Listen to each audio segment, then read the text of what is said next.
nong ba jing win ka kiu alor kilum ro bat ki them ki khu bor jing suk jing kmen yu briu sawa thiang ba je Bethlehem ki walam jing men simbas liang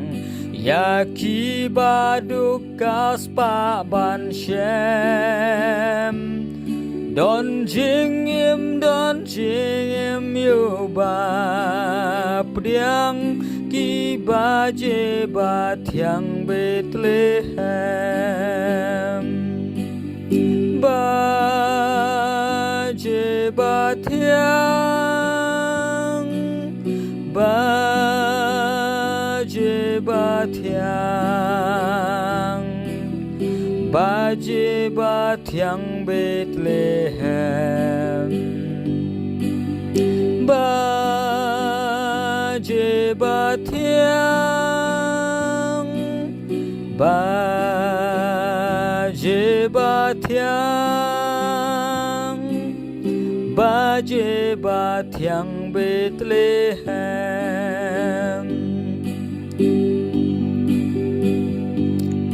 hakari ba itenat syajngai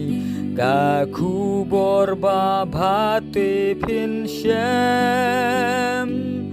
ajing teng shan ka step ba per nai riu ba je ba thiang Bethlehem jat ben riu ba ro ki yak men lang ki ya ruai ki jing ruai an them tang shu ken mau jing sawa ba bang ki ba je ba thiang Bethlehem ba je ba thiang ba je ba thiang ba je ba thiang Bethlehem ba je ba thiang ba je ba thiang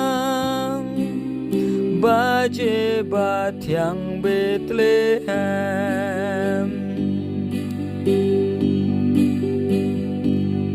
ki sawa halor ki lom ki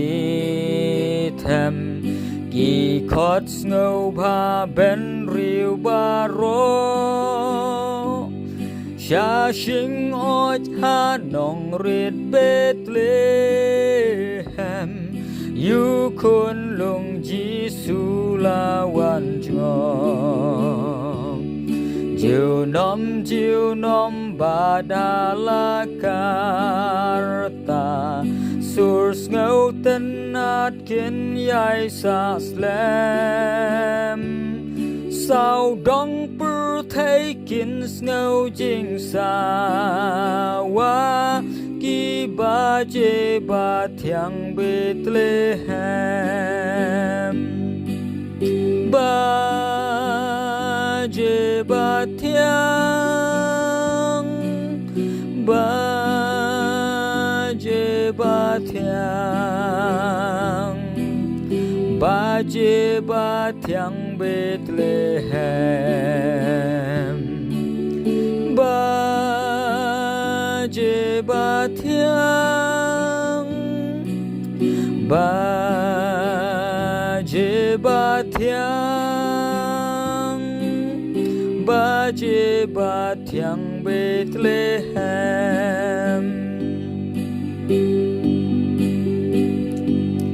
ki rwaya ka jing it ba krau tam jing it ba nang job man ka por Ôi chi ruai ca jing ít ba ya lam ya per te sha ding pna kalbri Kisawas ngau tiang halor ki shnong Ngap halor ki lumbat ki them Ki pen coi ki men sim bala mong Ki ba je ba thiang Bethlehem Ba je ba thiang Ba je ba thiang Ba je ba thiang Bethlehem Ba je ba thiang Ba je ba thiang Ba je ba thiang Bethlehem